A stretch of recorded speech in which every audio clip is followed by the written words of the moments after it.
to discover unknown dangers.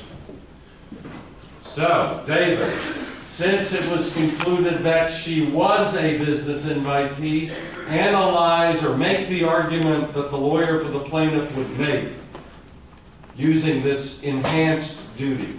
Well, because she is an invitee, the hotel needs to provide a reasonable care, And what would be generally furnaces don't explode into flames when you adjust them, so that is not a reasonable amount of care. and what would a reasonably prudent motel have done? Would it have had some sort of a regular maintenance program that would be calculated to catch these kinds of issues? And apparently did it have such a program. So therefore you're going to be able to argue, maybe successfully, maybe not. Who's going to decide that? Is that a jury question? Yeah, it is. But the longer that the plaintiff can prove that the condition had remained there, right? If you slip on a banana peel, what color do you want the banana to be in the grocery store? Black. You'd like for it to be black, because again, the longer it's there, the easier it is to say that the defendant failed to exercise reasonable care to discover and take care of the problem.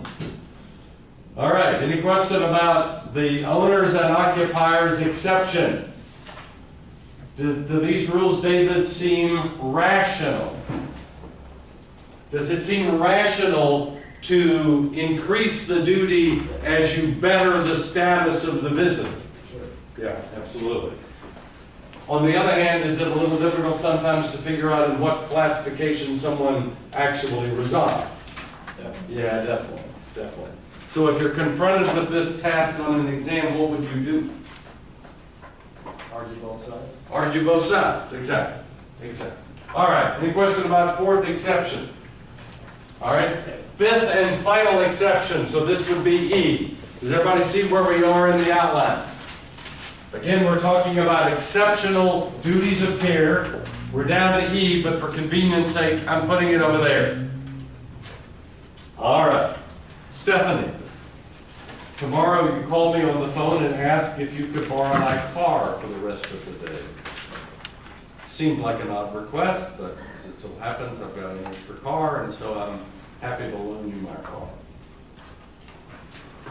That's fact situation number one.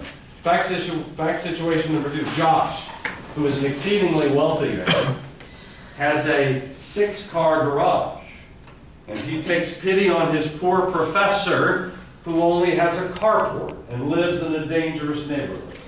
So Josh lowers himself when he agrees to store my car while I'm in Italy next May. That's number two. By the way, Stephanie wrecks my car or is involved in an accident. My car is destroyed. Josh, I don't know how it happened, but my car got damaged somehow while it's parked in your garage. Third example, Greg goes to Blue Sushi and Sake one evening in his Lamborghini Gallardo, and the car, he is told later, was totaled in an accident when the attendant was retrieving it, and brings a lawsuit against the valet service that charges a minimum $5 fee. All right, tell me what is similar about all of those situations. I'm sorry, Shannon? There's a contract? All of those originate, very good, originate in a contract. Now, you don't mean formal, notarized, executed, lawyer prepared, but how about this? They originate in some sort of an informal agreement. Josh agreed to take my car. Stephanie, I agreed to loan her my car. Blue Sushi, or whoever the valet folks are, agreed to park Greg's car. So they all originate in a contract, or if you prefer, in some sort of an informal agreement. What else is the same? Well, first of all, will each of those three create a lawsuit potentially? Yes. And in each of those, who is the plaintiff? The owner of personal property And what has that owner of personal property done with that property? Transferred, Fair. who said that? Starts with a P? Possession. Not ownership, but transferred possession. So the defendant is temporarily in possession of the personal property. And of course, what also is similar among all three is that the property was damaged before it was returned to the owner. Though that scenario, each of those is a type of bailment. Each of those is a type of bailment. You have an owner of personal property who, pursuant to an informal agreement, transfers possession of that property to the defendant, during which time the property is damaged, stolen, destroyed, or whatever. All right, so, Josh, I gave you 3 fact situations. I want you to tell me how each one differs from the other 2. Each one is in a separate category. Tell me what I'm talking about.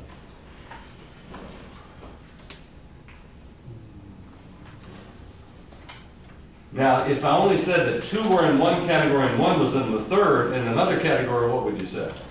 One was lent and one was on someone's property. Yeah, and in the third one, there was an actual payment. The first 2 seemed to be gratuitous. But I said each one is different than the other 2. What is the difference in these 3 kinds of bailments? There's, in the one where you loan the car to someone that you're doing a favor for that person, the one where you loan it to Josh, he's doing a favor. Actually, yeah, okay, very good. So in the first one, that bailment is for whose apparent sole benefit? Stephanie. Stephanie's. Oh, and by the way, we're going to call the plaintiff the bailor. We're going to call the defendant, the party that's in possession of the goods, we're going to call that person the bailee. So Bradley, by the way, I'm impressed. In the first case, that would be a bailment for the sole benefit of the, Bailey. and then the second one would be Baylor. sole benefit of the bailor. And how about in the third one, about the valet service? I would even say that's a contract between. And that's do an both agreement. parties derive a benefit? Yes. Very good. Does that suggest anything to you, Bradley? Yes, there's, In terms of the duty that the bailee would be required to exercise? How about Stephanie? she would have to probably exercise minimum or reasonable care. Not a lot of care? Well, somewhat, not like, a high degree of care, but maybe somewhere in the middle. Well, now, wait a minute. But what am I getting out of this deal? You would think if I'm deriving nothing, wouldn't it make sense that the law would be pretty demanding in terms of her taking care of it? On the other hand, how about Josh? Not a whole lot of care. Yeah, not much. Not much. So, first of all, has everybody got the 3 different kinds of ailments? We got a bailment for the sole benefit of the bailee. We have a bailment for the sole benefit of the bailee. That's where someone borrows a car. And the duty of care is very high. We refer to this duty of care as not just ordinary care, not reasonable care, but extraordinary care. If you borrow someone's property, you are darn near an insurer of the safety of that property. You owe extraordinary care, because again, it was set up solely for your benefit. On the other hand, in the case of Josh agreeing to store my car, that's for the sole benefit of the bailor. And as Bradley correctly predicted, in that event, in that kind of a bailment, the defendant only owes slight care, which is not much. And then the third scenario we call a mutually beneficial bailment. And the applicable duty of care under this last category is our generally applicable standard of care. Reasonably prudent person. Question about bailments.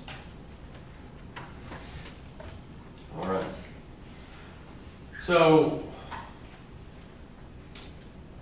what do you think, Greg, appeared on the valet ticket that I received when I took my in-laws last night to Blue? Some kind of limit of liability. Would that be lawful? Surely everybody in this room has wondered that. Is that binding? It says they're not liable for basically anything. No, but I guess it establishes. Do you think it is, do you think it's legal or not legal for them to waive their own liability? By the way, the good news is we'll get there. Yeah. We'll get there. I regret to tell you the answer is it's probably legal for them to do so. It's not, it's a little more complicated than that, but we'll get there eventually. All right, any question about the first element of the tort of negligence? Thank you, David. All right, let's go to the second element of the tort of negligence.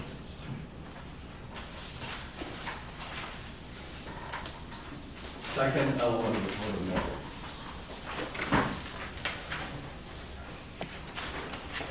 So number 5 down here is Taylor.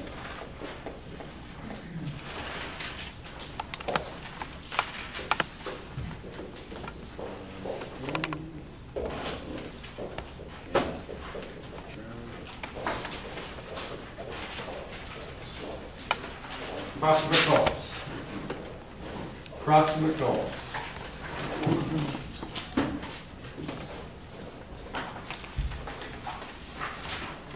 Christie has been invited out to Transamerica Insurance Company in San Francisco for an interview, for a, just right under a VP position. So, you've heard this. So on Friday afternoon, your interview's not done. They fly you out first class on Friday, have a rental car at your disposal, not a driver, but a rental car. Invite you to use the weekend to tour the city or do whatever you want. You're staying at the Mark Hopkins, so it's pretty nice. And you do a lot of sightseeing before your interview, which is only scheduled to begin at 11 o'clock in the morning, Monday morning. And you're kind of on your last San Francisco bucket list, and you're looking for that, what's that street? Lombard Street, right? And you're a little lost, and you're a little panicked because people are blowing their horn. But at any rate, you just have a little bit of a lapse of attention, and you take a turn too quickly or too hard, and the right rear tire runs over the curb, and you hear this sort of sound. You're dressed in a cream-colored linen suit. So what is the sound, Christie, that you have heard? What has happened to your car? Tire blew. Yeah, the tire. Now, the good news is you're totally competent to change the tire. That's not the problem. But it's now about 10 o'clock in the morning, and you've cut it a little close, and after all, even no matter how good you are at changing a tire, how's your interview going to suit? The interview suit going to look? Not very good. So it's now 10:40, and you look like you have slept in your interview outfit, and you're a little disgusted because now you don't have time to run by the hotel to change clothes. So in your total disgust, you throw the tire and the tools in the trunk of your Lincoln Town Car, and you slam the trunk lid, and it doesn't